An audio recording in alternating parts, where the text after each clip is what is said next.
بسم اللہ الرحمن الرحیم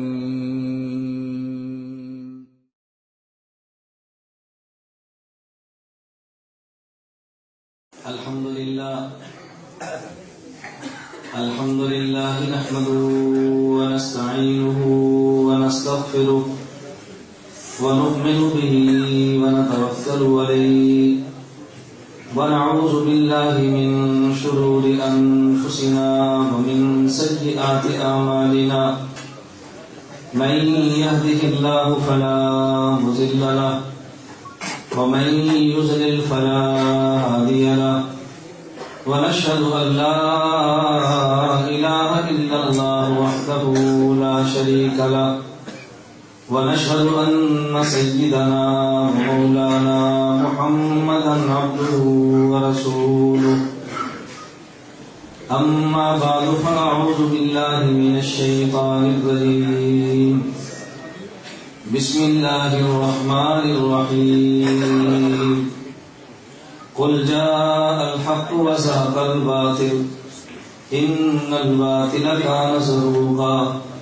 اللهم صل على محمد وعلى آل محمد كما صليت على إبراهيم وعلى آل إبراهيم إنك حميد مجيد اللهم بارك على محمد وعلى آل محمد كما باركت على إبراهيم وعلى آل إبراهيم إنك حميد مجيد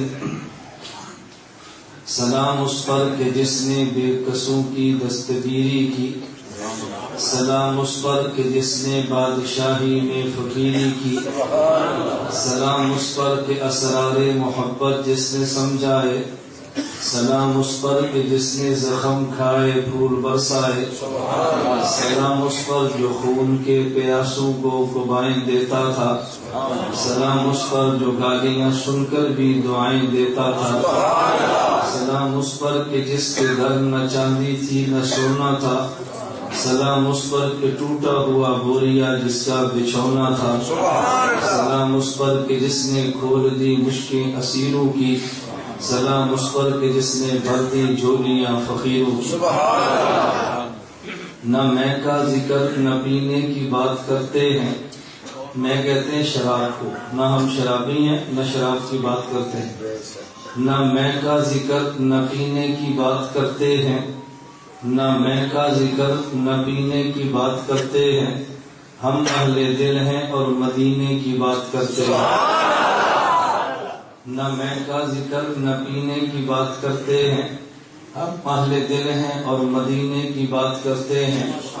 وہ مردہ دل ہیں جو قائل نہیں حیات النبی کے، وہ مردہ دل ہیں جو قائل نہیں حیات النبی کے، ہم زندہ دل ہیں اور جینے کی بات کرتے ہیں۔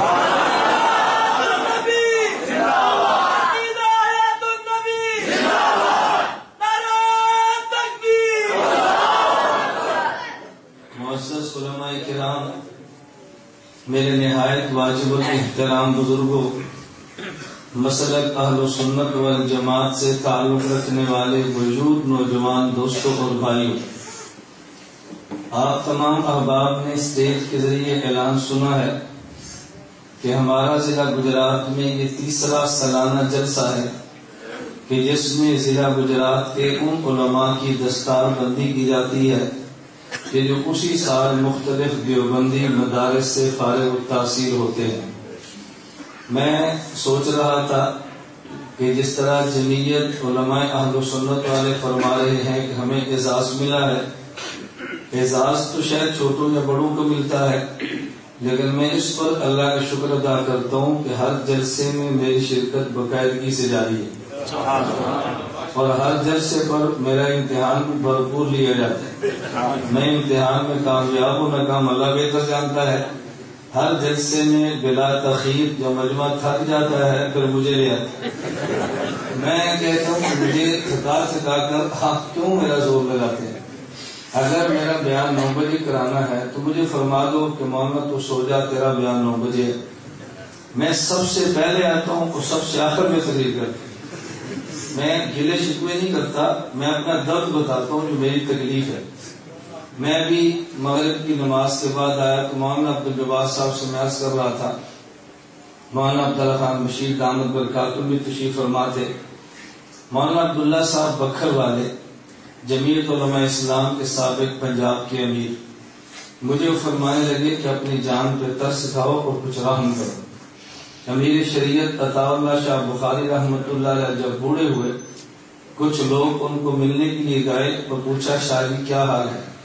فرمایا جن عذاب اور جوانی پہ ظلم کیا تھا اب سارے مجھ سے حساب مانگتے ہیں، تو کچھ تم بھی جان پہ ترس کھاؤ۔ میں نے گزارش کی حضرت میں ترس کھاتا ہوں، لوگ مجھ پہ ترس نہیں کھاتے۔ میں یہ بات آپ کو ہنسانے کے لیے نہیں کہتا، جب انسان گر جاتا ہے تو پھر ہم روتے ہیں، اور جب اس کی وقت ہوتا ہے جوانی کام کی تو اس سے ہم کام لیتے نہیں۔ میں گزارش کرتا ہوں کہ آپ لیٹ بیان کرانا ہے تو مجھے کہہ دیا کرو بیان لیٹ ہے، میں سو جاؤں۔ اب آپ کو اندازہ نہیں ہے، خدا گواہ ہے کہ میں تسلسل سے کتنے لمبے مسلسل سفر کروں۔ آدھا جنوبی پنجاب میں نے کور کیا ہے، ڈی اے خان، کرک، کوہاٹ، پشاور، ہری پور، نوشہرہ، ان سارے علاقوں کو میں یہ کہتا ہوں نا رونتا ہوں کہ شاید بے جانا ہوگا، اور ہر جلسے پہ میں وقت پہ پہنچاؤں۔ کوئی ایک جلسے والا نہیں کہہ سکتا کہ ہمارے جلسے پر یہ تاخیر سے پہنچے۔ تو میں گزارش اس لیے کرتا ہوں کہ آپ اس کا اگر اہتمام فرمائیں گے، اللہ دعا ہے مجھے خوشی بہت ہوگی اس کی وجہ کہ جو میں اپنے ذہن میں ایک مضمون تیار کر کے آتا ہوں نا، اس مضمون کو جس طرح تفصیل سے میں کہنا چاہتا ہوں میں کہہ نہیں سکتا۔ مجھے عنوان تھا جدید خدمات علماء دیوبند کر دیا، میرا جی چاہتا تھا میں اس پہ آج کھل کے بولتا، آپ نے کہنا جی کھل کے بولو۔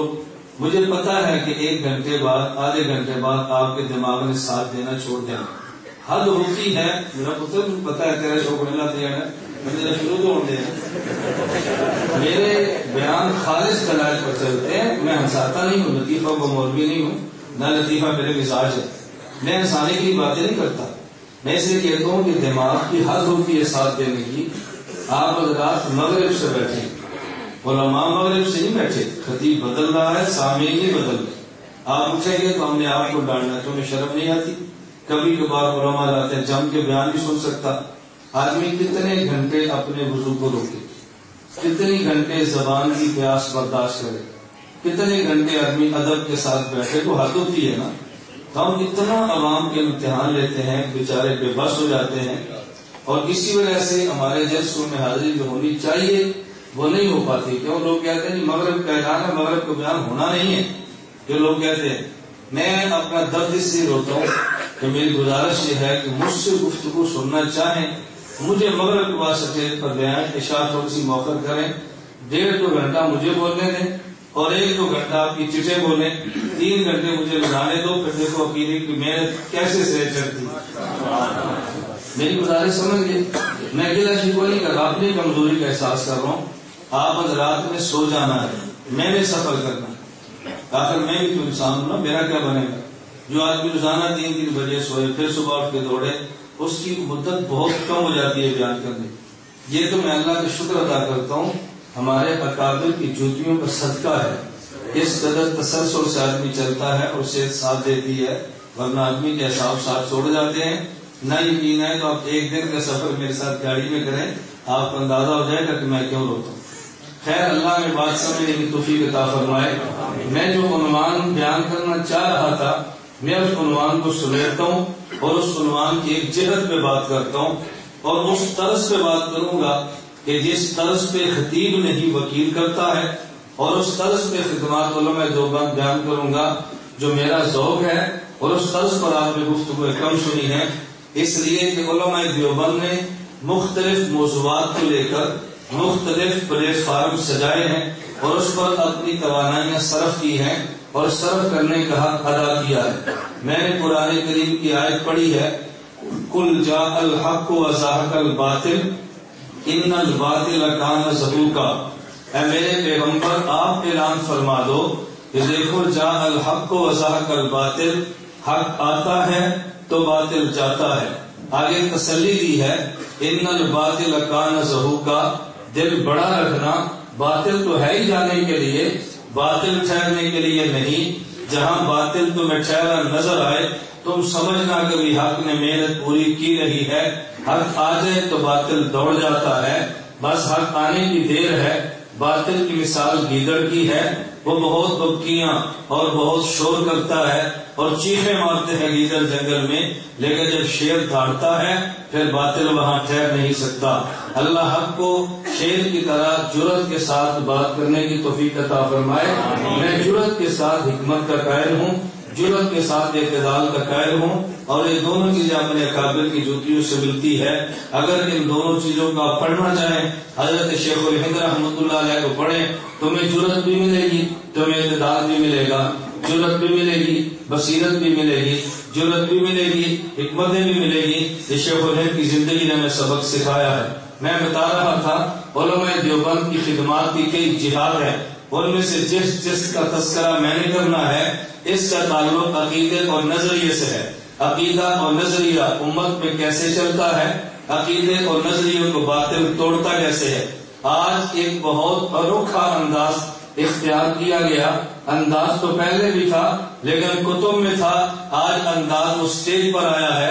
انداز یہ تھا جب کسی عقیدے کو رد کرنے کو دل چاہا، عقیدے پر حدیث پیش کر دی اور اس حدیث کو قرآن سے ٹکرا دیا اور کہا جی ہم یہ عقیدہ اس لیے نہیں مانتے، یہ عقیدہ جس حدیث سے ثابت ہے، چونکہ یہ حدیث قرآن کے خلاف ہے، ہم وہ حدیث مانیں گے جو قرآن کے مطابق ہو، وہ حدیث نہیں مانیں گے جو قرآن کے خلاف ہو. اور پہلے عوام کا ذہن بنا دیا گیا، یہ دیکھو پہلا نمبر کتاب اللہ کا ہے اور پھر نمبر احادیث رسول اللہ کا ہے، اصل چیز قرآن ہے. اگر قرآن کے مطابق حدیث آ جائے حدیث کو لیں گے، اگر حدیث کے مخالف ہو حدیث کو نہیں لیں گے، کیونکہ قرآن تو راویوں کے ذریعے نہیں پہنچا، قرآن تو تواتر تسلسل سے پہنچا ہے اور حدیث سے راویوں کے ذریعے پہنچی ہے. کسی حدیث میں راوی شیعہ ہے، کسی میں بدعتی ہے، کسی میں قدری ہے، کسی میں کذاب ہے، کسی میں بزاع ہے، کسی میں جھوٹا ہے. تو جب حدیث اتنی قسم کی ہے اب حدیث کا معیار کیا ہوگا؟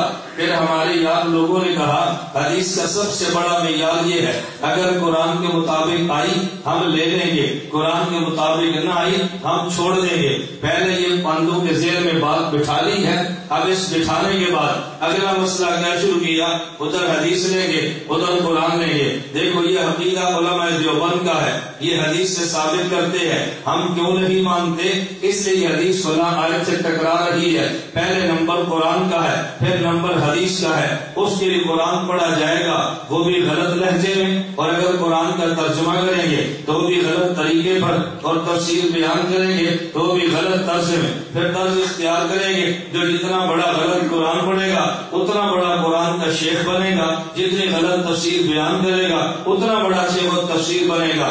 دیوبند والے قرآن کو بھی ٹھیک بیان کرتے ہیں اور قرآن کی بھی تفسیر بھی ٹھیک بیان کرتے ہیں، اور تانا کیا دیا جاتا ہے، یہ قرآن نہیں پڑھتے، اکابر کی بات کرتے ہیں، قرآن نہیں پڑھتے، بزرگوں کی بات کرتے ہیں، اور کبھی تانا رائلنڈ پر ہے، کبھی تانا دیوبند پر ہے، کبھی تانا احناف پر ہے کہ تم بزرگوں کی بات کرتے ہو قرآن کی بات نہیں کرتے. میری بات توجہ سمجھنا، میں اصل تو عنوان یہ چلانا ہے کہ حدیث قرآن کے خلاف ہو کب چھوڑتے ہیں، اس کا معیار کیا ہے، ہمارے دوستوں نے بات کیسے کی ہے. پھر میں حدیثیں بھی پڑھوں گا، پھر میں آیات بھی پڑھوں گا، پھر میں فیصلے کراؤں گا یہ حدیث قرآن کے خلاف ہے یا حدیث قرآن کے موافق ہے. تیرے کہنے سے کبھی قرآن کے خلاف حدیث تھوڑی ہی بن سکتی ہے. کہا جی میں ایک جملہ کہنے لگا تھا، بھائی دیوبند والے دیکھو اکابر کی بات، بزرگوں کی بات. میں ایک سفر پہ تھا، مجھے ایک نوجوان کہنے لگا یہ جو تبلیغی جماعت نے ڈھونگ رچا رکھا ہے، ہمارے بزرگوں نے کہا، ہمارے بزرگوں نے کہا، ہمارے اکابر کہتے ہیں، دیکھو ہم قرآن پیش کرتے ہیں، یہ کہتے ہیں اکابر. میں نے کہا اگر قرآن ہی کہتے بزرگوں کی بات مانو تو پھر نہیں سمجھا، اگر قرآن ہی کہتے بزرگوں کی تو پھر کہتے جی قرآن میں ہے. میں نے کہا ہے، کہتے ہیں کدھر؟ میں نے کہا جس کے بغیر تیرے مقتدی کی بھی نماز نہیں ہوتی ادھر. تجھے نہیں سمجھے، تجھے نہیں سمجھے. میں کہتا کدھر؟ میں نے کہا جس کے بغیر تیرے مقتدی کی بھی نماز ہوتی ادھر. کیا مطلب؟ فاتحہ. نہیں سمجھے؟ فاتحہ. کہتے فاتحہ. میں نے کہا کیا مطلب؟ میں نے کہا تو کہتا ہے اگر فاتحہ مقتدی نہ پڑھے تو مقتدی کی نماز نہیں ہے. تو پتر فون بند کرو یا سن لے، تھوڑی دیر میں بیان ہو گئی. نہ میں تھوڑا خطیب نہیں، میرا موڈ آف ہو جائے، میں تھوڑا وکیل ہوں. یہ خطیبہ کا کام ہے موڈ آف ہونا. جی بتی ٹوٹ گئی ہے تو اسپیکر بج گیا، موبائل کی گھر بج گئی ہے تو بندہ اٹھ گیا، اچھا میں چلا میرے بلائے گا مجھے. یہ خطیبہ کا کام ہے، وکیلوں کا کام نہیں. وکیلوں کے دل بڑے ہوتے ہیں، کیس جو بڑے ان کو لڑنے ہوتے ہیں. گل سمجھ آئی؟ ہاں. اور وکیل کو جتنا بڑا کیس ملے نا، وکیل اتنا خوش ہوتا ہے کہ دیکھو میرا کیس بڑا ہے. جتنا بڑا دشمن ہمارے ہتھا چڑھے ہمیں اتنی خوشی ہوتی ہے بھائی کیس بڑا ہے. بات سمجھ آئی آپ کو؟ توجہ رکھیں نا، ہم ناراض نہیں ہوتے. سن رہے ہیں شروع کر رہا ہوں. میں کسی اور فون سن رہا پہلے سن لو کہ درمیان ہے کچھ یہ نہیں رہا سب کا وزیرہ دیکھ کرے مول صاحب میں فون چھوڑنا. میں پہلے فون ہی بکتا رہا ہوں. میری بات سمجھو اچھی طرح، توجہ رکھنا. میں کیا کہہ رہا تھا؟ میں نے کہا تو کہتا ہے فاتحہ کے بغیر نماز نہیں ہوتی. میں نے کہا امام کے پیچھے اگر نبی نماز فاتحہ نہ پڑھے نبی کی ہو جاتی ہے تو پھر میری نہیں ہوتی. نہیں سمجھا؟ اگر نبی امام کے پیچھے فاتحہ نہ پڑھے تو نبی کی ہو جاتی ہے، میری نہیں ہوتی.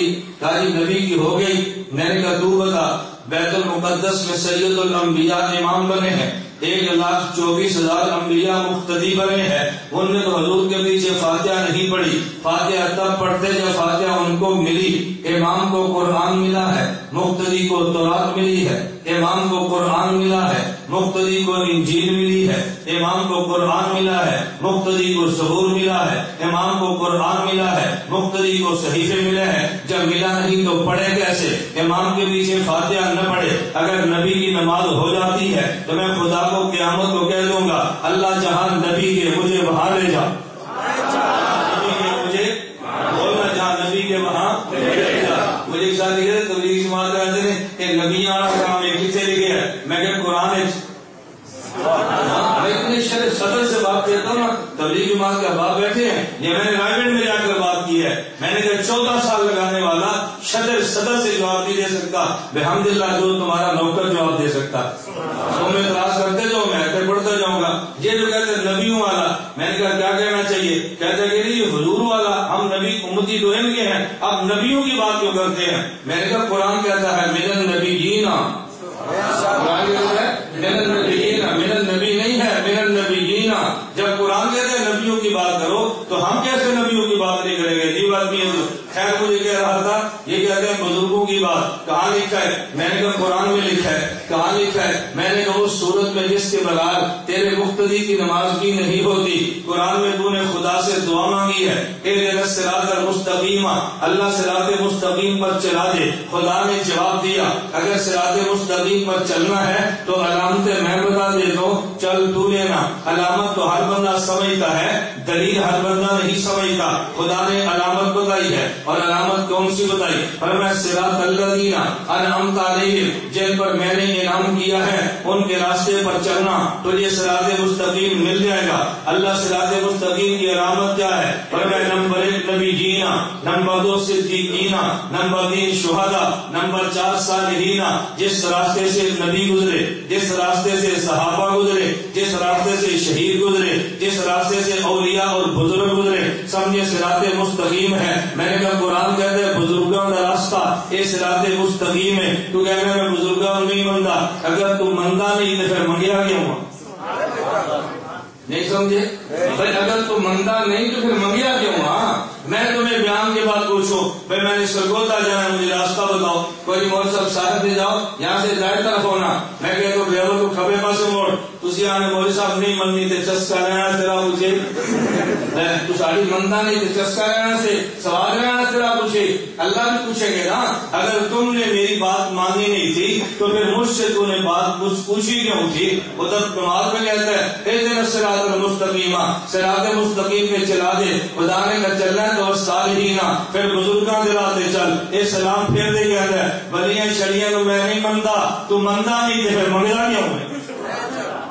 نہیں سمجھے؟ تو منتا نہیں تو پھر بولنا، تو منتا نہیں تو پھر منگتا کیوں ہے؟ مانگنا چاہتا پھر منگنا نہیں. میں بات یہ بتا رہا تھا اصل عنوان سے میں رکھنا. میں نے کہا الزام کیا ہے؟ پہلے ایک اصول بیان کیا، اصول کیا اصل قرآن ہے. اگر حدیث قرآن کے مطابق تو ہم لے لیں گے، اگر قرآن کے مخالف تو نہیں لیں گے. یہ رسول قوم سے منوا لیا ہے اور قوم کو یہ جھوٹ سمجھایا. یہ دیکھو یہ قرآن والے ہیں, یہ قرآن کی آیتیں پڑھتے ہیں, ان کے پاس بڑا ہی قرآن ہے, وہ غلط کیوں نہ ہو, ان کے پاس بڑا ہی قرآن ہے. دیکھو قرآن پڑھتے ہیں. اور دکھ تو یہ ہے, توجہ, اور دکھ تو یہ ہے کہ جس لہجے میں قرآن ہے اسی لہجے میں شعر ہے. قرآن کی زبان بھی وہی اور شعر کی زبان بھی وہی. مولوی صاحب تقریر کر رہے تھے, ہنسی کے آ گیا الحمدللہ رب العالمین. اور نعرہ لگا مسل کہہ رہے تھی, نعرہ لگ رہا ہے ایاک نعبد و ایاک نستعین. او بابا جی آندے نے بچ گجراتے ایک دولا رندا. یہ شعر سنے گا, یہ قرآن کی شرح ہو رہی ہے. بچ گجراتے ایک دولا رندا جڑا پہاڑ پر کاڑ کاڑ مکھڑے بناوے, چلی دوباری سر دیا وے مک مسالہ جاوے. اسی آنے ایاک نعبد فرق ہے قرآن کے پنجابی. یہ گجراتی تھی کوئی قرآن ہے اور پھر قرآن بڑا کرنے ہیں. میں نے اس قرآن پڑھنے والے پر بھی قرآن لعنت بھیجتا ہے. اس طرح تو نے قرآن پڑھا ہے نا, اس قرآن پڑھنے والے پر بھی قرآن لعنت بھیجتا ہے. کم از کم قرآن سے پڑھنا پتا ہے کہ قرآن ہے. اے بابا جی سنا اللہ کیا ہے, بابا کیا ہے, کوئی فرق ہی کوئی. بابا جی کہتے ہیں ایاک نعبد قرآن, اور اگر نعرہ لگ رہا ہے مسئلہ کہہ رہے تھی مطلب توحید, سبحان اللہ, یہ توحید ہے. اس قوم کو بدھو مت بنا, اس قوم کو بے کو مت بنا. میں بتا ہی رہا تھا کہ پہلے کیا عنوان دیا قرآن, کیا عنوان دیا میں تمہاری گاڑی کو پردی پہ چڑھاؤں گا نا, جب 9 بجے تمہیں جگاؤں پھر تمہیں طریق شروع کراؤں. جب میں نے دلائل شروع کرنے ہیں پھر تمہارے سر سے بات گزرنی ہے. میں بتا رہا تھا توجہ رکھنا.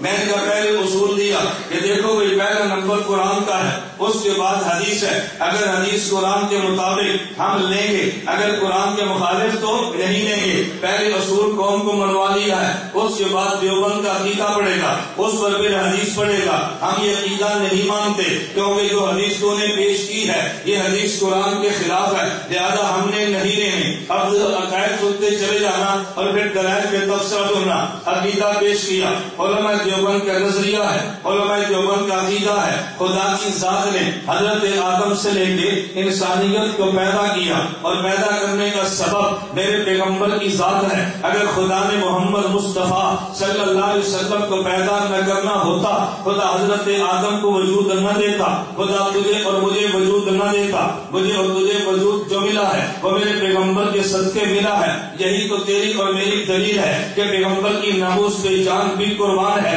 کیونکہ جان ملی جو پیغمبر کے صدقے ہے. اگر اس کی ناموس رہی تو تیری اور میری جان رہ کر کرنا ہی کیا ہے. یہ جان تو پیغمبر کے صدقے ملی ہے. جان قربان کیوں نہیں کرتا, وجود پیغمبر کے صدقے ہے. ارے دولت پیغمبر کے صدقے ہے, پوری کائنات کا نظام پیغمبر کے صدقے چلا ہے. تو اللہ نے جب فرمایا کہ ہمارا عقیدہ ہے, کہتا میں اس کو نہیں مانتا. توجہ کیوں نہیں مانتا, کہتا دیوبند والے جس حدیث سے عقیدہ پیش کرتے ہیں یہ حدیث جو کہ قرآن کے خلاف ہے, لہذا میں نے عقیدہ مسترد کر دیا. حدیث کون سی ہے, مستدرک علی الصحیحین میں امام حاکم نے حدیث نقل کی ہے. امام حاکم کون ہے, توجہ, محدثین کی اصطلاح ہے. اگر کسی بندے کو 1,00,000 حدیثیں سندن اور متن یاد ہو, اس بندے کو اس من حدیثیں, اس کو حافظ الحدیث کہتے ہیں. اگر 3,00,000 حدیثیں سندن اور متن یاد ہو اسے حجت کہتے ہیں. اگر ساری حدیثیں سندن اور متن یاد ہو ایسے بندے کو حاکم کہتے ہیں. تاریخ محدثین میں ایک ہی حاکم گزرا ہے, جس کا ایک ہی حاکم گزرا ہے. یہ امام حاکم نے کتاب لکھی ہے المستدرک علی الصحیحین. اس کتاب میں کیا کیا ہے, یہ جو حدیثیں صحیح بخاری میں نہیں آئی لیکن بخاری کی شرط کے مطابق ہے, جو حدیثیں صحیح مسلم میں نہیں آئی لیکن مسلم کی شرطوں کے مطابق ہے, امام حاکم نے ان روایات کو جمع کیا اور کتاب کا نام المستدرک علی الصحیحین لکھا ہے. اس کتاب میں حضرت امام حاکم نے حدیث نقل کی ہے نبی کریم صلی اللہ علیہ وسلم کی. عمر بن خطاب رضی اللہ عنہ فرماتے ہیں لما اخترف آدم الخطیہ, حضرت آدم سے خطا ہوگی, پھر خطا کا اعتراف کر لیا. آدم علیہ السلام نے خدا سے دعا مانگی, اللہم انی اسألک بحق محمد لما غفرت لی, اے اللہ میں حضرت محمد کا وسیلہ دے کر دعا مانگتا ہوں, اے اللہ میری خطا کو معاف کر دے. حضرت آدم نے حضور کا وسیلہ دے کے دعا دعا مانگی ہے، اے اللہ میری خطا کو معاف کر دے۔ حضرت آدم نے دعا مانگی، خدا نے پوچھا اے آدم ایک بات تو بتا، ابھی تک میں نے حضرت محمد کو پیدا نہیں کیا، کئی بار عرفت محمد ولم اخلق، تو تو نے پہچان کیسے لیا، ابھی تو میں نے پیدا نہیں کیا۔ حضرت آدم علیہ السلام خدا سے عرض کرنے لگے لما خلقتنی بیدک، اللہ جب آپ نے مجھے پیدا کیا، ونفخت فی من روحک، میرے بدن میں آپ نے روح کو ڈالا، رفعت راسی، میں نے سر بلند کیا، رأیت علی قوائم العرش مکتوبہ، میں نے عرش پہ لکھا ہوا دیکھا، لا الہ الا اللہ محمد الرسول اللہ، میں نے عرش پہ لکھا ہوا دیکھا، لا الہ الا اللہ محمد الرسول اللہ، عرفت انک لم تضف الی اسمک الا حب الخلق الیک، مجھے اسی وقت یقین ہو گیا آپ اپنے نام کے ساتھ اسی کا نام لکھتے ہیں جو پوری کائنات میں آپ کو زیادہ محبوب ہوتا ہے۔ اللہ رب العزت نے فرمایا صدقت یا آدم، آدم تو نے بالکل سچ کہا ہے، انہ لحب الخلق الیہ، مجھے پوری مخلوق میں میرا محمد سب سے زیادہ مجھے محبوب ہے۔ سالتنی بحقیقت غفرت لک، تو نے میرے محمد کا وسیلہ دے کے مجھ سے دعا مانگی ہے، آدم میں نے تیری خطا کو معاف کر دیا ہے۔ اور میرے آدم اگلی بات بھی سن، فلولا محمد لما خلقتک، میرا محمد تو وہ ہے اگر میں نے انہیں وجود نہ دینا ہوتا، اے آدم میں تجھے وجود ہی نہ دیتا، اگر میں نے حضرت محمد کو وجود نہ دینا ہوتا، اے آدم میں تجھے وجود ہی نہ دیتا۔ میں نے کہا دیکھو اگر حضرت آدم پیدا نہ ہوتے تو بتا مجھے وجود کیسے ملتا، مجھے وجود اس لیے ملا حضرت آدم علیہ السلام کا جو وجود تھا انہیں سے تو نسل چلی تو میں اور آپ آئے ہیں۔ میرا ایک دوست کا منصیرے کا بڑے عرصے بعد اچانک میرا فون پہ رابطہ ہوا، ہم درجہ اولا میں پڑھتے رہے، میں نے 1993 میں دورہ حدیث کیا ہے، دورہ حدیث کیے بھی 21 سال گزر گئے ہیں، اس سے بھی آپ 8 سال پہلے کی بات کریں تو کتنے سال بنتے ہیں، 28-29 سال بعد اچانک فون کیا، مجھے کہتا مجھے پہچانا ہے، میں نے کہا اس کا نام لے کر کہا، میں نے کہا بھائی سارا منصیرے والے، بڑے تعجب سے کہتا ہے تیرا ابھی بھی حادثہ وہ درجہ اولا والا ہے، میں نے کہا اللہ کا کرم ہے ہمارا دماغ کام کرتا ہے۔ ایسے بات چل پڑی، میں بڑے بات سننے لگا، بات چل پڑی تو مجھے وہ کہنے لگا پہچانا، میں نے کہا پہچانا، میں نے کہا تیرا نام احسان ہے، تو لمبے سے نام کا تھا، میں نے پورا نقشہ اس کو بتا دیا، تو کہتا ہے اچھا بات بیوی شادی ہو گئی، میں نے کہا ہوگی، بچے کتنے، جیسے دوست کہتے ہیں، تو چلتے مجھے کہنے لگا اچھا، میں نے کہا تمہارے بیٹے، کہتا ہے اتنے بیٹے ہیں، میں نے کہا نام کیا ہے، اس نے بڑے فخر سے پٹھانوں کے لہجے میں فخر کرتے ہوئے پہلے اپنے بیٹے کا نام دیا، پھر بیٹے کا شجر نسب بیان کرنا شروع کیا، کہتا ہے میرا بیٹا فلاں کا فلاں کا فلاں کا حضرت اسحاق تک ہماری نسل چلتی ہے۔ میں نے کہا تجھے، میں نے کہا حضرت آدم گمن کا میں بیٹا ہوں، مطلب میں نے کہا تو اسحاق کرو کیا، میں آدم تک جانا ہے، نہیں سمجھے، یہ عوام کی نسل کہاں تک جاتی ہے، آدم تک، مغل کی آدم تک، بلوچ کی آدم تک، نائی اور مسلی کی آدم تک، میری کہاں تک جائے گی آدم، میں نے کو فخر دیے کی جا رہے ہیں، کہنا میرا نسل حضرت اسحاق تک، میرا حضرت آدم گمن تک ہوتا تھا، اس سے آگے تو اکیلے نہیں جا سکتا نا، اب پھنس گیا، مجھے کہتا ہے تو ہر دفعہ مناظرے کی بات کرتا ہے، میں نے کہا میرا فن ہے، میں اپنا فن چھوڑ دوں گا، میری بات اچھی طرح سمجھنا، میں خیر بتا رہا تھا ہم انہی کی نسل ہے نا، ان کو خدا وجود نہ دیتا، بتا مجھے اور تجھے خدا کیسے وجود دیتا، میں نے کہا آدم علیہ السلام کو وجود ملا تو مجھے اور تجھے وجود ملا ہے نا، حضرت آدم نہ ہوتے ہمیں کیسے وجود ملا، میرے پیغمبر کو خدا نے اللہ رب العزت آدم علیہ السلام کو فرمایا لولا محمد لما خلقتک، توجہ میں اس عقیدے کو نہیں مانتا، کیوں نہیں مانتا، جس حدیث سے عقیدہ ہے یہ حدیث تو قرآن کے خلاف ہے، اگر حدیث قرآن کے خلاف آ جائے حدیث کو نہیں لیتے، میں نے کہا اس آیت کے خلاف آپ ذرا دلائل سننا، تاریخ قرآن کریم میں ہے وما خلقت الجن والانس الا لیعبدون، اللہ فرماتے ہیں میں نے جن و انس کو پیدا کیا تاکہ میری عبادت کریں، اور تم کہتے ہو پیدا کیا اس لیے کہ حضور صلی اللہ علیہ وسلم کو پیدا کرنا تھا، اس نے کہا مولوی صاحب قرآن کہتا ہے انسان کی تخلیق کی وجہ خدا کی عبادت کرنا ہے، تو کہتے ہیں تخلیق کی وجہ حضور کا دنیا میں آنا ہے، حدیث یہ کہتی ہے کہ دنیا میں انسان کا آنا، انسان دنیا میں حضرت محمد کا آنا انسان کی پیدائش کی وجہ ہے، اور قرآن کہتا ہے کہ دنیا میں میں انسان کے آنے کی وجہ خدا کی عبادت کرانا ہے. خدا بات عبادت کی کرتا ہے تو پیغمبر کے وجود کی کرتا ہے. تو جب یہ آیت حدیث کے خلاف آ گئی ہم نہیں مانتے. جو قرآن کے مطابق ہو اسے مانتے ہیں اور جو قرآن کے خلاف ہو اسے نہیں مانتے. میں نے کہا دیوبند کا عقیدہ سننا ہو حدیث پیغمبر، توجہ ہو حدیث پیغمبر کبھی قرآن کے خلاف نہیں ہوتی. ہاں کبھی کبھی قرآن کے خلاف نظر آتی ہے. توجہ رکھنا، میرے جملے پہ غور کرنا. ہو حدیث پیغمبر قرآن کے خلاف ہوتی نہیں ہے، کبھی قرآن کے خلاف نظر آتی ہے. اگر قرآن کے خلاف نہ ہو اور قرآن کے خلاف نظر آئے تو پھر اہل نظر سے نظر کا علاج کرا، تجھے قرآن کے خلاف بھی نظر نہیں آئے.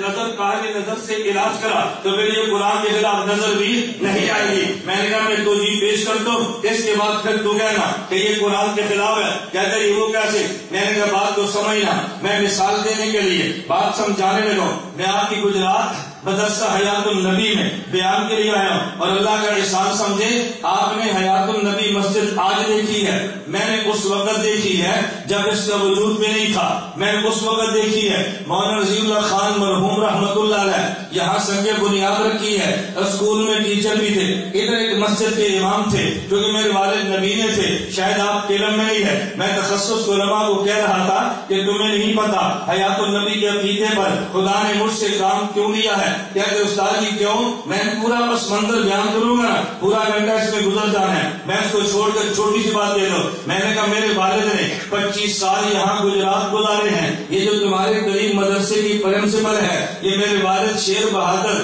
نبینے کی شاگرد ہے. اگر کوئی پرانا ہو تو جانتا ہوگا شاہی کی اولاد میرے والد کی شاگرد ہے. نہ یقین ہو تو صبح پوچھ لینا. بڑے شاہی کی 2 بیٹیاں کہ میرے باپ کی شاگرد ہیں. میرے والد نے 25 سال یہاں گزارے ہیں. یہ 7 تمہارے بلڑ گاؤں ہے. یہاں میری پھوپھی تھی، میری پھوپھی میرے والد کو لے کر آئی، ان نے یہاں پہ پڑھایا اور لمبا عرصہ یہاں گزارے. تمہارے شہر گجرات کے جوڑے ہیں. میری پھوپھی کی بیٹی ان کے گھر میں ہوتی ہے. میرا آبائی علاقہ تو یہ تھا. میرا دادا یہاں سے چلا، سرگوجے میں نمبرداری کا مربع ملا، 7 گھوڑی پال مربے ملے تو جا کے 87 جنوبی میں ڈیرا لگایا. ہمارے علاقے میں 87 88 84 ان کو گجراتیوں کے لوگ کہتے ہیں. میں نے کہا میرا والد تو 25 سال یہاں ٹھہرا. جب یہ مسئلہ حیات النبی صلی اللہ علیہ وسلم اٹھا تو جو کہ بیت شیخ التفسیر حضرت احمد علی لاہوری سے تھی، حضرت تعلق تفسیر کا تھا. میرے والد نے شادی نے کہا میری 25 سالہ رفاقت اپنی جگہ پہ، لیکن پیغمبر کی حیات پر میں 25 سالہ رفاقت قربان کرنے لگا. میرے والد یہاں سے اٹھے،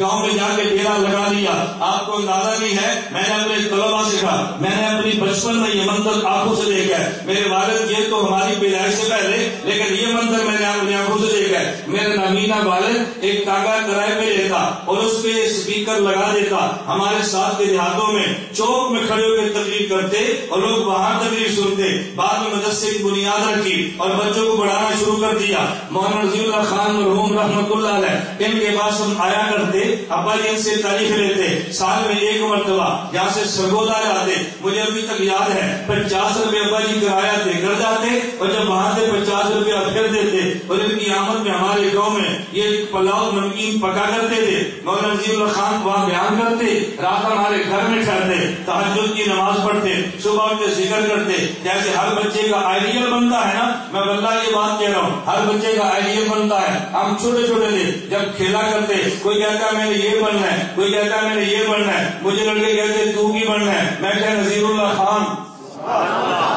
میں کہتا تھا نذیر اللہ خان بننا ہے. اب دیکھو کام مولانا نذیر اللہ خان کہاں میں بچپن ہماری کوئی نسبت ہی نہیں تھی. میں اس وقت یہاں پہ آیا کرتا تھا. یہ 82 کی باتیں ہیں جب میں بالکل بچہ چھوٹا سا تھا. نبی کے والد تھے پکڑتے یہاں لاتے، یہاں سے پکڑنا میں شیخ الحدیث حضرت امام اہل سنت جا کر کھڑمنڈی لے کر جاتا، پھر وہاں سے والد پیش آتے. 25 سالہ رفاقت میرے باپ نے مسئلہ حیات پہ چھوڑی ہے. اس کا نتیجہ یہ ہے خدا نے آج مسئلہ حیات پہ کام ہم سے لیا.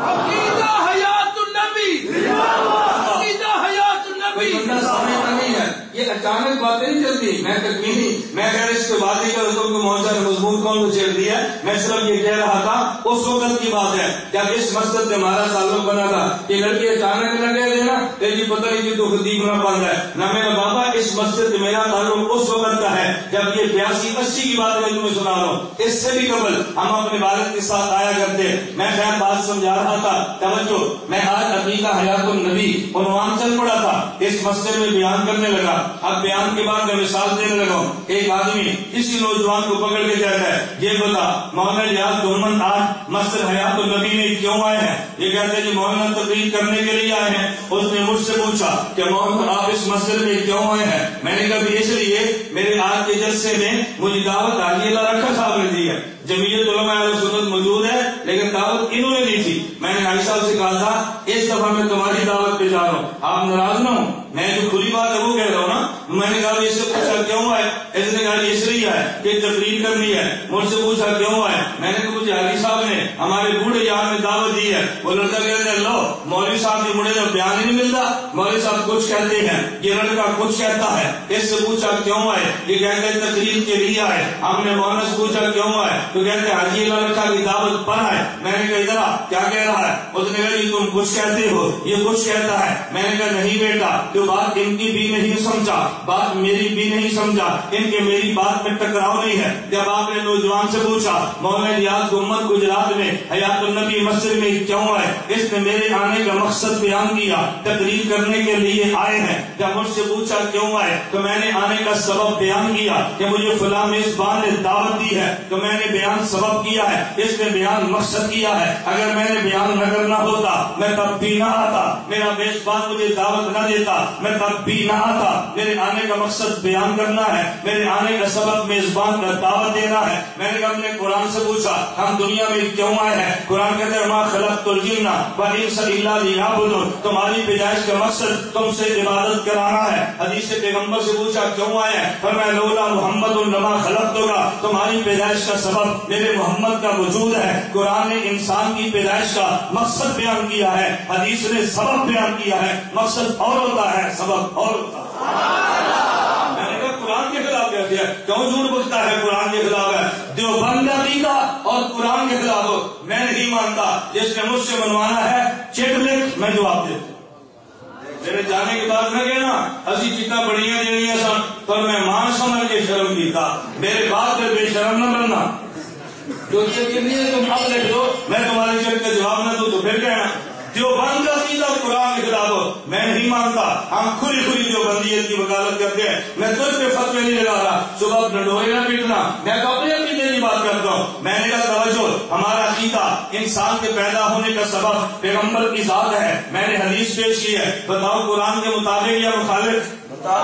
بولیے نا, قرآن کے مطابق یا مخالف؟ یعنی دوسرا عقیدہ. میں چند ایک عقیدے بیان کروں گا, تیرا نظریہ بھی بنے اور باطل کے دلائل بھی ٹوٹے اور وہ روح ختم ہو جائے کہ دیوبند کے پاس قرآن نہیں ہے. میں بات سمجھانے لگا تھا. دیوبند کا نظریہ یہ ہے ہمارے پیغمبر نے خدا کی ذات کا دیدار کیا ہے. ہمارا نظریہ ہے ہمارے نبی نے خدا کی بات کو سنا ہے, خدا کی ذات کو دیکھا ہے. پوچھتا جی دلیل کیا ہے؟ میں کہ تو دلیل حدیث مبارک میں موجود ہے, ہمارے پیغمبر نے دیکھا. دلیل کہاں موجود ہے؟ میں نے کہا مستدرک میں روایت موجود ہے. اور یہ دلیل کہاں موجود ہے؟ میں نے کہا روایات میں موجود ہے. کہاں موجود؟ میں نے کہا قرآن کریم کی تفسیر میں ہے, تفسیر عبداللہ المنصور میں ہے, تفسیر ابن ابی حاتم میں ہے. عبداللہ بن عباس رضی اللہ عنہما فرماتے ہیں قد رأى محمد ربہ, اللہ کے نبی صلی اللہ علیہ وسلم نے خدا کو دیکھا. میں نے کہا نظریہ دیوبند کا اپنا نہیں ہے, عبداللہ بن عباس رضی اللہ عنہما کا ہے. اور میں نے تفسیر اس صحابی کی پیش کی ہے کہ جس کو تفسیر کے لیے میرے پیغمبر کی دعا ملی ہے.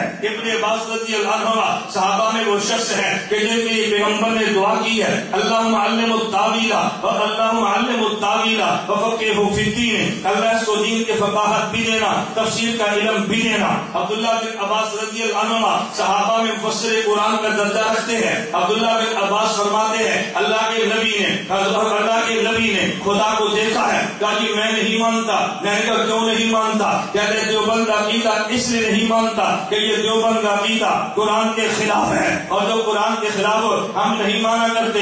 اصل بات قرآن کی ہے اور بات بعد نمبر حدیث کا ہے. میں نے کہا قرآن کی کون سی آیت کے خلاف ہے؟ کہتے ہیں قرآن کریم میں ہے لا تدرک الابصار وهو يدرك الابصار وهو اللطيف الخبير. کوئی آنکھ بھی خدا کو نہیں دیکھ سکتی، خدا ساری آنکھوں کو دیکھتے ہیں. جب قرآن ساری آنکھوں کی نفی کرتا ہے کوئی آنکھ بھی خدا کو نہیں دیکھ سکتی، تو تم نے کیسے کہا اللہ کے نبی نے خدا کو دیکھا ہے؟ میں نے کہا یار حدیث میں ہے، صحابی کا ارشاد ہے. کہتا ہے جو ارشاد صحابی یا پیغمبر کی حدیث ہو قرآن کے خلاف ہم نہیں مانتے، چونکہ قرآن کے خلاف ہے ہم نہیں مانتے. میں نے کہا چلو ہم تو رائے گڑھ والے ہیں، ہم تمہیں بد دعا نہیں دیتے، ہم تجھے بھی دعا دیتے ہیں خدا تجھے ہدایت دے، ہدایت کے بعد جنت میں جگہ عطا فرمائے. بغیر ہدایت کے تو جنت جاتا کوئی نہیں نا. میں ڈائریکٹ تو تجھے دعا نہیں دے سکتا تو جنت میں خدا لے جائے، یہی کہوں گا نا خدا تجھے ہدایت دے اور ہدایت کے بعد تجھے جنت میں جگہ عطا فرمائے. اللہ تجھے جگہ دے اور اللہ تیری برکت سے ہمیں بھی دے دے. جب تجھے ہدایت ملی تو تیری برکت سے خدا ہمیں بھی دے دے. ہم تو برکت کے قائل ہیں نا. میاں والی میں میرا بیان تھا، حدیث بخاری میں تھا، میرے میزبان کہنے لگے جیسا ہر جگہ میرا میزبان مجھے کچھ نہ کوئی نصیحت ضرور کرتے ہیں. انہوں نے بھی نصیحت کی مولوی صاحب 70% مجمع ان کا ہے، ذرا خیال کرنا. میں نے کہا پھر مسئلہ ان والا بیان کرے نا تاکہ 70% تو آج سمجھ آ جائے. نہیں کہ پھر بھی بلانا ہے. میں نے کہا پھر تو سب بلانا ہے کہ نہیں بلانا؟ آج آئے تو مسئلہ سمجھا لینے دو. نہیں آپ رعایت کریں. میں نے کہا چلو میں نے حدیث بخاری پہ پون گھنٹہ بیان کیا. میں نے سمجھا مجمع خوش ہے، بات سمجھ آ رہی ہے. میں نے کہا خدا تمہیں مدینے لے جائے. کہتے آمین. میں نے کہا تیری برکت سے خدا مجھے بھی لے جائے. کہتے آمین. میں نے کہا کچھ شرم اور حیا کرو. ان کا بڑا دکھ ہوا. ہم نے دعا کیا، ہمیں کہتے شرم حیا کرو. میں نے کہا میں نے تمہیں کہا خدا تمہیں مدینہ لے جائے تو کہتے آمین. میں نے کہا تیری برکت سے مجھے لے جائے. تم کہتے آمین. تمہاری برکت سے مجھے لے جائے. تم نے کہا آمین. میں نے کہا ابھی میں دعا مانگوں نا اللہ پاک حضور کی برکت سے ہم سب کو لے جائے. تم نے کہنا نا یہ شرک ہے، نبی کے وسیلے سے دعائیں نہیں کرتے، نبی کے وسیلے سے مانگے تو شرک ہے اور تیری برکت سے مانگے تو ایمان ہے. میں نے کہا کوئی حیا کر، تیری برکت سے مانگے تو ایمان ہے اور نبی کی برکت سے مانگے تو شرک ہے. میں نے کہا سے کام لو، اگر نبی کی برکت سے مانگنا شرک ہے تو تیری برکت سے مانگنا تو بڑا شرک ہوگا نا. اور اگر تیری برکت سے مانگنا ایمان ہے تو پیغمبر کے توسل سے مانگنا پھر بڑا ایمان ہوگا. میں بات سمجھا رہا تھا. میں نے کہا ہم بد دعائیں نہیں دیتے، خدا تجھے ہدایت دے اور ہدایت کے بعد اللہ تجھے جگہ دے. توجہ رکھنا. میں نے کہا تو جنت میں جا پھر خدا کا دیدار کرے گا؟ اس نے کہا جی بالکل کروں گا. میں نے کہا کہاں لکھا ہے؟ کہتے حدیث سے مبارک میں ہے، ترمذی میں روایت موجود ہے. جابر بن عبداللہ بجلی رضی اللہ عنہ فرماتے ہیں کننا جلوسا عند النبی صلی اللہ علیہ وسلم، ہم اللہ کے نبی کے پاس بیٹھے ہوئے تھے. فرا القمر لیلۃ البدر، نبی پاک صلی اللہ علیہ وسلم نے 14ویں کی چاند رات تھی، لہر بلہر 14ویں کی چاند کو سو چاند کو دیکھا اور حضور فرمانے لگے انکم ستورثون علی ربکم، تم اپنے رب کے سامنے پیش ہوگے. فترونہ کما ترون ھذا القمر، پھر خدا کو یوں دیکھو گے جیسے آئے تم چاند کا دیدار کرتے ہو، ہم اس لیے دیکھیں گے. میں نے کہا میں نہیں مانتا. مجھے کہتے ہیں کیوں؟ میں نے کہا جو حدیث تو نے بیان کی ہے یہ تو قرآن کے خلاف ہے. جب قرآن کہتا ہے کوئی آنکھ نہیں دیکھ سکتی تو ملا بھی تو جنت میں جا کر کیسے دیکھے گا؟ میرے والی حدیث قرآن کے خلاف ہے تو تیری والی قرآن کے خلاف نہیں ہے. تو جب اپنے خلاف ہے مولوی صاحب سلپ ہو گئے. اس نے کہا نہیں حدیث کا مطلب اور ہے. میں نے کہا جی کیا مطلب ہے؟ جب اپنی باری آئے نا پھر بدلتے ہیں، جب بدلتے ہیں تو پھر تو بھی بیان کر. ایک شخص کہنے لگا اور دیکھو یہ ہمارا نظریہ ہے، اللہ کے نبی ہر جگہ موجود ہے. میں درمیان میں مثال دیتا ہوں. میں نے کہا دلیل کیا ہے؟ کہتے ہیں قرآن میں ہے. میں نے کہا کہاں لکھا ہے؟ کہتے ہیں قرآن کریم میں ہے وما ارسلناک الا رحمۃ للعالمین، اے پیغمبر میں نے تجھے تمام جہانوں کے لیے رحمت بنا کے بھیجا ہے. مانتے ہو؟ میں نے کہا جی ہاں. کہتے ہیں پھر مسئلہ حل ہو گیا. میں نے کہا حل کیسے ہوا؟ کہتے ہیں نبی کو خدا نے رحمت بنایا، رحمت ہر جگہ پہ تو نبی ہر جگہ پہ. میں مولویوں کے لیے کہتا ہوں یہ شکل رابع ہے صغرا اور کبرا. آپ اس کا صغرا اور کبرا دیوست کے رابع نتیجہ نکلے گا. یہ مولویت کی باتیں ہیں آپ کے لیے، آپ نہ پریشان ہو. کہتے جی دیکھو خدا نے نبی کو رحمت بنایا، رحمت ہر جگہ پہ تو نبی ہر جگہ پہ. میں نے کہا پھر میں کہتا ہوں سورج بھی حاضر اور ناظر ہے، سورج ہر جگہ پر ہے. کہتے دلیل. میں نے کہا تیری طرح آیت میرے پاس بھی ہے اور قرآن میں ہے. کہتے کہاں لکھا ہے؟ میں نے کہا قرآن کریم میں ہے والذی جعل الشمس ضیاء، خدا نے نے سورج کو روشنی بنایا، روشنی ہر جگہ پہ تو سورج بھی ہر جگہ پہ، سورج کو بھی حاضر ناظر مان لے۔ کہتے ہیں نہیں اس آیت کا مطلب اور ہے۔ میں نے کہا کیا مطلب ہے؟ قبلہ بیان کرے۔ کیا آیت کا مطلب یہ ہے کہ سورج آسمان پر، روشنی ہر جگہ پہ؟ میں نے کہا اس آیت کا مطلب بھی یہ ہے کہ نبی مدینہ میں، رحمت ہر جگہ پہ۔ یہ ہے اپنی تو صرف نہ ہو، ہمارے عقیدے کو بھی سمجھو۔ میں بتا یہ رہا تھا کہ جب قبلے کی حدیث آئی نا ان کے خلاف فوراً طویل کر لیا، کہتے ہیں نہیں بات سمجھے۔ میں نے کہا سمجھائے، ہم تو سمجھ نہیں بیٹھے۔ کہتے ہیں ہم جو کہتے ہیں نا کہ جنت میں خدا کا دیدار کریں گے، یہ جو قرآن کی آیت ہے اس میں لا تدرک الابصار، کوئی آنکھ بھی خدا کو دیکھ نہیں سکتی۔ اس کا مطلب یہ ہے کہ زمین پہ رہتے ہوئے کوئی آنکھ خدا کو نہیں دیکھ سکتی، اور میں جو دیکھوں گا وہ زمین پر نہیں، میں تو جنت پہ دیکھوں گا، تو زمین پہ رہتے ہوئے نہیں دیکھ سکتے۔ یہ آیت کا معنی ہے۔ اور میں جنت پہ دیکھوں گا، میں نے دیوبند والوں نے کب کہا ہے مصطفیٰ نے زمین پہ دیکھا، تو جنت میں جا کے دیکھے، قرآن کے خلاف نہیں ہے۔ تو دیوبند والے کہتے ہیں کہ مصطفیٰ نے عرش پہ دیکھا ہے۔ مصطفیٰ نے کہاں دیکھا؟ عرش پہ۔ تو جنت پہ جا کے دیکھے، قرآن کے خلاف نہیں، تو مصطفیٰ عرش پہ جا کے دیکھے تو قرآن کے خلاف کہتے ہیں۔ میں نے کہا دیوبند عقیدہ ہو اور قرآن کے خلاف ہو میں نہیں مانتا، توجہ رکھنا۔ میں بتا ہی رہا تھا خدمات دیوبند کیا ہے۔ دیوبند کی بہت بڑی خدمت یہ ہے، یہ قرآن حدیث کے ٹکراؤ کو ختم کرتا ہے، حدیث پیغمبر کی امت کا اعتماد بحال کرتا ہے، اور وہ اعتماد حدیث پہ امت کا توڑ دیتا ہے۔ چلیے عقیدہ نمبر 3، 2 عقیدے ہو گئے، تیسرا عقیدہ کہ یہ تمہارا عقیدہ ہے اور بالکل قرآن کے خلاف ہے۔ میں نے کہا فرمائیے کون سا عقیدہ؟ کہتے ہیں تمہارا عقیدہ ہے انبیاء علیہ السلام اپنی قبروں میں زندہ ہیں۔ ہے یا نہیں؟ بولو ہے یا نہیں؟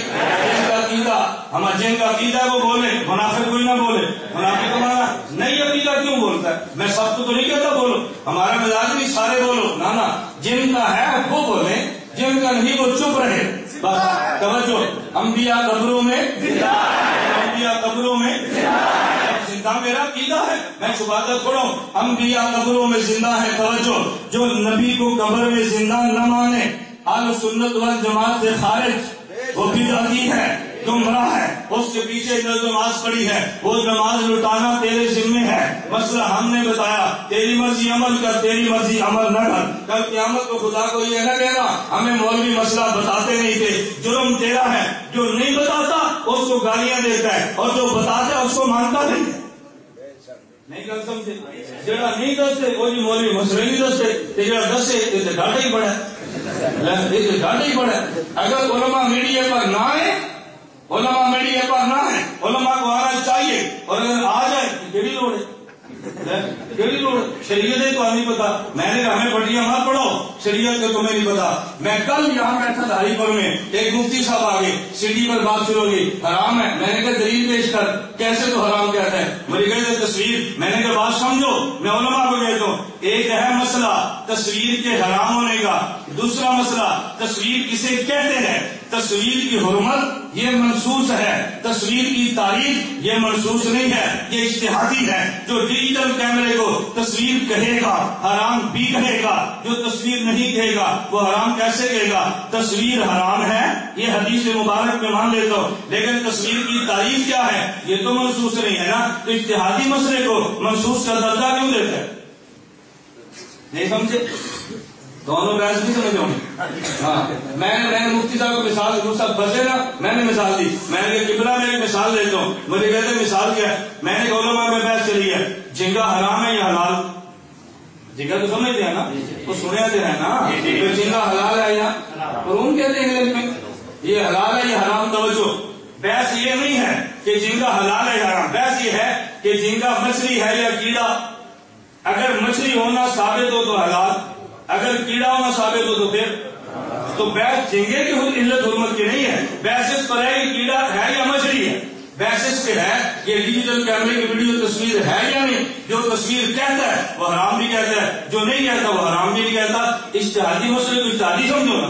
میں کراچی بیٹھا تھا، مفتیوں بحث چل رہی ہے، میں تو مفتی نہیں ہوں نا، میں تو اصولی بات کرتا ہوں، اور یہ محمد تھانوی کا طرز ہے۔ مجھے بعض علماء کہنے لگے کہ یہ تمہارا میزان بینک کے بارے میں کیا خیال ہے؟ میں نے کہا حضرت بات سمجھو، لڑائی نہ کرو، امت کو مت تم دو ٹکڑوں میں تقسیم کرو۔ بات کیا ہے؟ اگر ابھی بینک ہو، اگر یہ دوسرے بینک جن میں مفتیوں کا فتویٰ نہیں ہے، ان کی حرمت تو اتفاقی ہے، اور میزان پر بعض کہتے ہیں حرام اور بعض کہتے ہیں حلال۔ جس کو سارے حرام کے اس کو چھوڑ دے اور جس کو کچھ حلال کے اس کی حرمت کم ہو گئی نا، اگر بلی دین آ گیا، یہ مسئلہ بتا، لڑائی ختم ہو جائے گی۔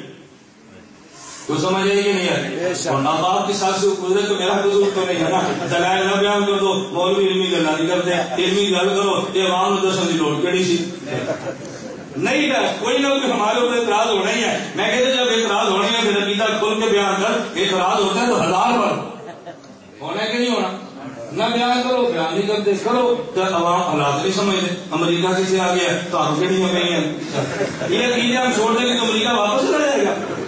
کچھ خدا کا خوف کرو، توجہ بات سمجھو۔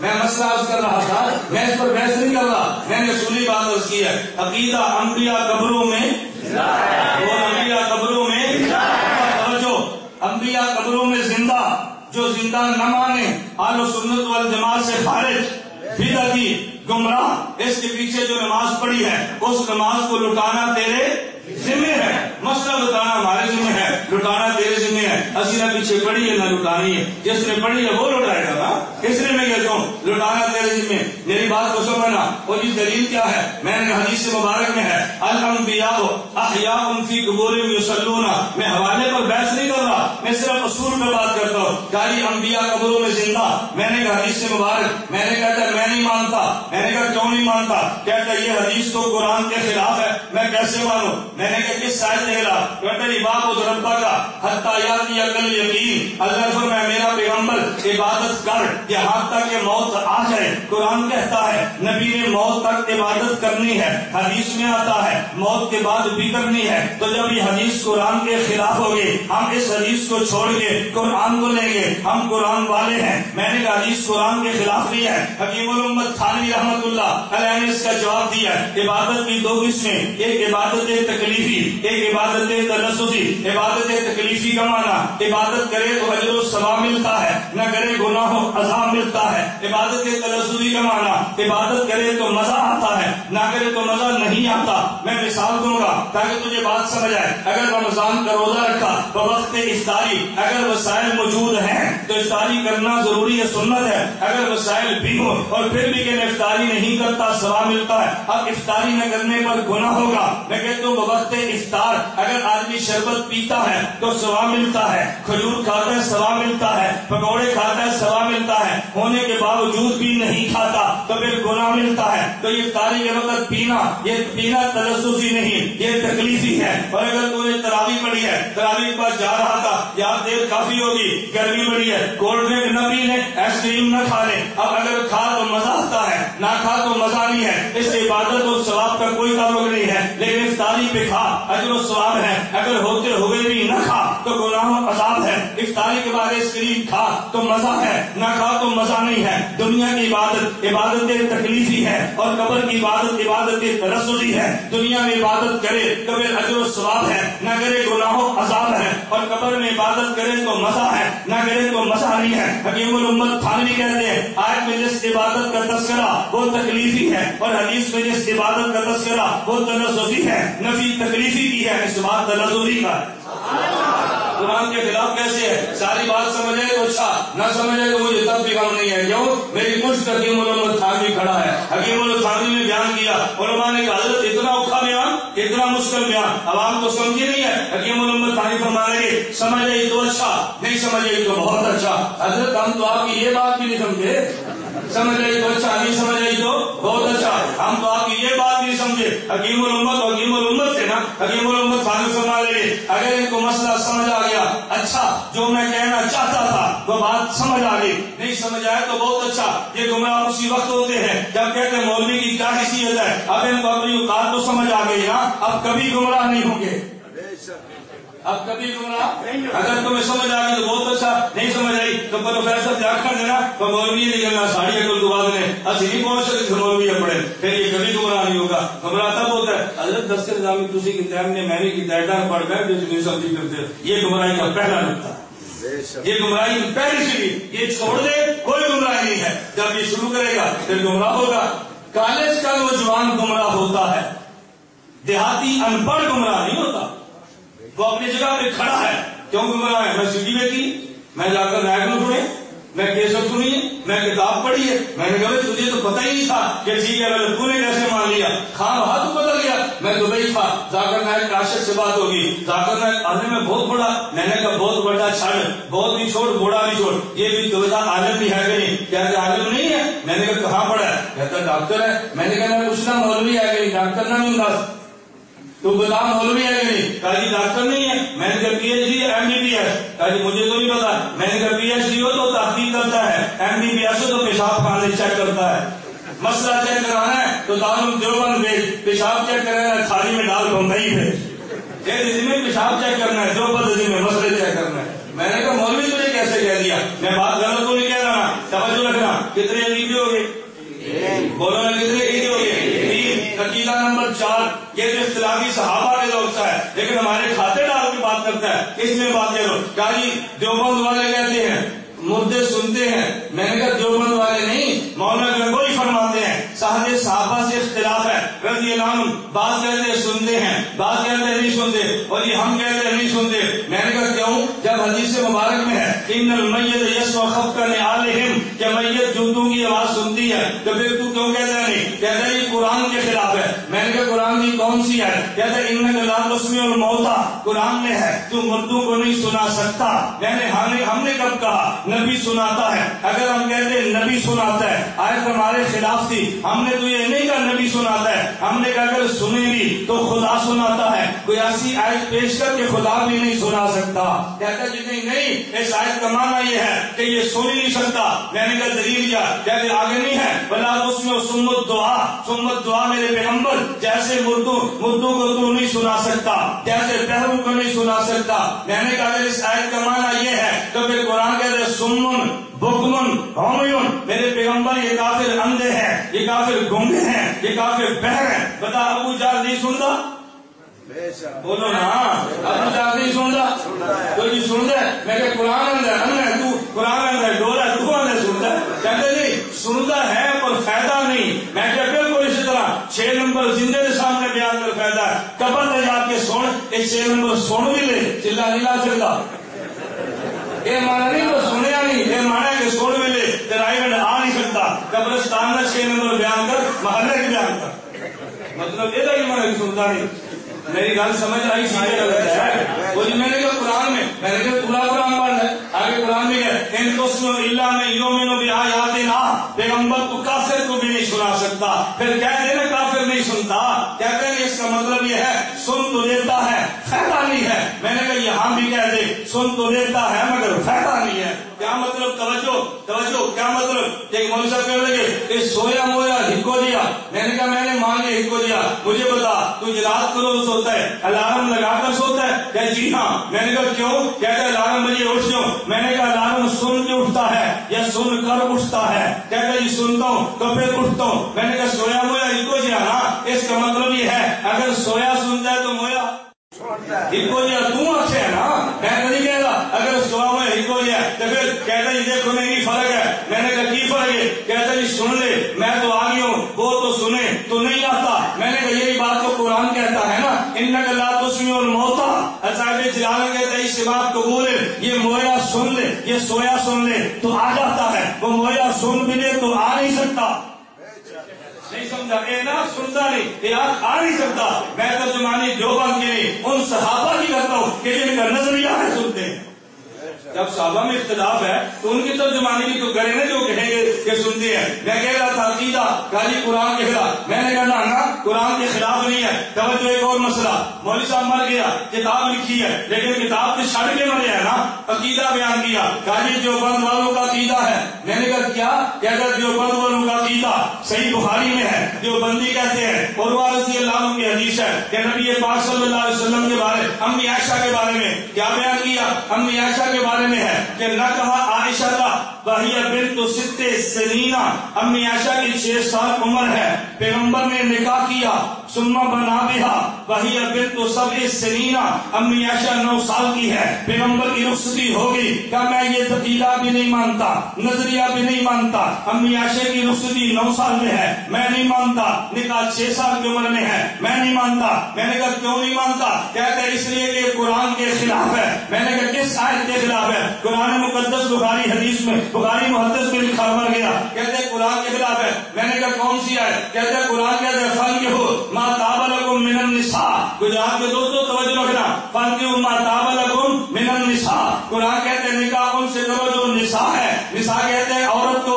عورت وہ جو بالغ ہو۔ تو جب امی عائشہ کی عمر ابھی 6 سال ہے تو 6 سال کی تو نساء ہوتی ہی نہیں ہے، یہ نابالغ ہے۔ جب نساء کی عمر کو پہنچی نہیں ہے تو نکاح کیسے ہوگا؟ نکاح کے لیے تو نساء ہونا شرط ہے، بالغ ہونا شرط ہے، یہ تو نساء نہیں ہے تو نکاح کیسے؟ میں نے کہا تو نے قرآن آدھا پڑھا، نظریہ بھی آدھا ہے، جو بند والوں نے قرآن پورا پڑھا، بخاری کے سامنے پورا قرآن تو نظریہ بھی پورا ہے۔ میں نے کہا اٹھا قرآن، سورہ بقرہ آیت نمبر 49 ہے، اللہ اعلان کرتے ہیں وَنَجَّيْنَاهُم مِّنْ آلِ فِرْعَوْنَ يَسُومُونَكُمْ، دیکھو ہم نے تمہیں بنی اسرائیل والوں آل فرعون سے بچا لیا، يُذَبِّحُونَ أَبْنَاءَكُمْ وَيَسْتَحْيُونَ نِسَاءَكُمْ، تمہارے بچوں کو ذبح کرتا، تمہاری بچیوں کو زندہ رکھتا۔ قرآن نے بچوں کو ابنا کہا ہے، بچیوں کو نساء کہا ہے، نابالغ کو نساء کہا۔ پتا چلا قرآن بالغ کو بھی نساء کہتا ہے، نابالغ کو بھی نساء کہتا ہے۔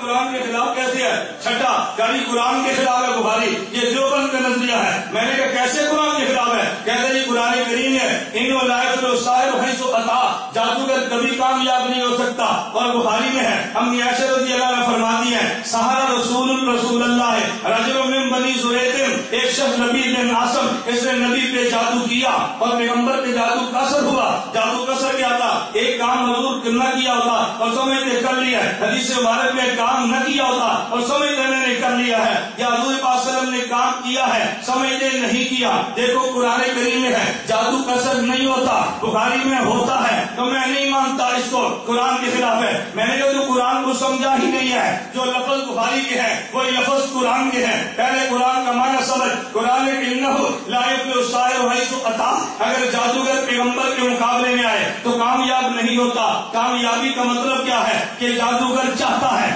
نبی اپنے مشن کو چھوڑ دے، جادو اس لیے کیا ہے، اگر نبی مشن چھوڑ دے تو جادوگر کامیاب ہے، اگر مشن نہ چھوڑے تو پھر جادوگر ناکام ہے۔ میرے پیغمبر کے جادو ہوا، 6 ماہ تک اثر ہوا، معجزتین اتری ہے، پیغمبر کو شفا ملی ہے، لیکن نبی نے نبوت کا مشن چھوڑا نہیں ہے۔ اگر چھوڑ دیتے تو جادوگر کامیاب تھا، اگر نہیں چھوڑا تو جادوگر ناکام ہے۔ باقی تو نے آج پیش کی ہے، میں نے کہا نا پہلے بخاری سن پھر قرآن سن۔ بخاری کہتے امی عائشہ رضی اللہ عنہ فرماتی ہے کان رسول اللہ، توجہ، کان رسول اللہ صلی اللہ علیہ وسلم یخیل الیہ انہ لم یفعل شیئا، انہ کان یفعل شیئا وما فعلہ، لفظ کیا ہے؟ یخیل الیہ، حضور کے خیال میں آتا کہ میں نے یہ کام کیا ہے حالانکہ کیا نہیں تھا۔ یہی لفظ تو قرآن کے ہے، قرآن کہتا ہے یخیل الیہ من سر انہا تسعى، انہوں نے لاٹیاں پھینکی، وہ سانپ بن کے دوڑی نہیں ہے لیکن لگتا جیسے سانپ بن گئے ہیں، لاٹیاں پھینکی، رسیاں پھینکی، وہ سانپ بنے نہیں مگر لگتا کہ بن گیا ہے۔ قرآن کے یخیل الیہ، بخاری میں یخیل الیہ، تو جو لفظ قرآن کے وہی بخاری کے ہیں، حدیث قرآن کے خلاف کیسے ہے؟ نہیں سمجھا؟ حدیث قرآن کے خلاف میں بتا یہ رہا تھا کہ دیوبند کی خدمت یہ ہے کہ جب یاد لوگوں نے حدیثوں کو مسترد کیا ہے نا یہ کہہ کے کہ قرآن کے خلاف ہے، تو دیوبند والے پھر میدان میں اترے ہیں یہ سمجھانے کے لیے حدیث پیغمبر قرآن کے خلاف ہوتی نہیں، کبھی نظر آتی ہے، جب نظر آئے اہل نظر سے علاج کرا، پھر تجھے مخالف نہیں موافق نظر آئے۔ میں نے کتنے نظریے بیان کیا نہ یار، میں کیسے نا تیرے دماغ میں کام کرنا پہلے کوئی بولے، میں نے کہا تھا نا تیرے دماغ صاف سے نہیں، سب سے پہلے کوئی بولے، ایک منٹ پانی نہ پھر یار سامنے کر۔ میری بات سمجھ آئی؟ آپ بتاؤ دیوبند کا عقیدہ قرآن کے مطابق یا مخالف؟ حدیث کی حفاظت ہم نے کیا یا انہوں نے کی؟ ہم نے کی. ہم نے محافظت کی ہے، تو نے حدیثوں کا انکار کیا ہے. منکر حدیث کبھی حدیث کی خدمت والا نہیں ہوتا، اور جو حدیثوں میں مطابقت پیدا کر کے عمل کی بات کرے وہ حدیث کے مطابق ہوتا ہے. اللہ مجھے اور آپ کو بات سمجھنے کی توفیق دے.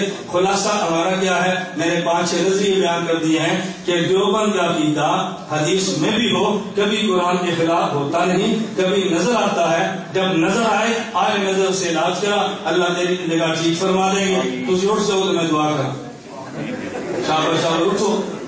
میں سگو دے جا کے 10 گجراتی پڑھے ہوئے اس بار میں اس لیے کہہ دوں. دیکھو اب آپ نے دوڑنا ہی گالی کو نہیں سکھاؤں دے.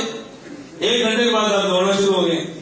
اب آپ مان سے بتاؤ کہ میں جو بات کہتا ہوں، توجہ، میں جو بات کہتا ہوں کہ بیان جلدی شروع ٹھیک کہتا ہوں غلط کہتا ہوں؟ دسو نا. آج تھی ہو پھر میں شروع کرا گے.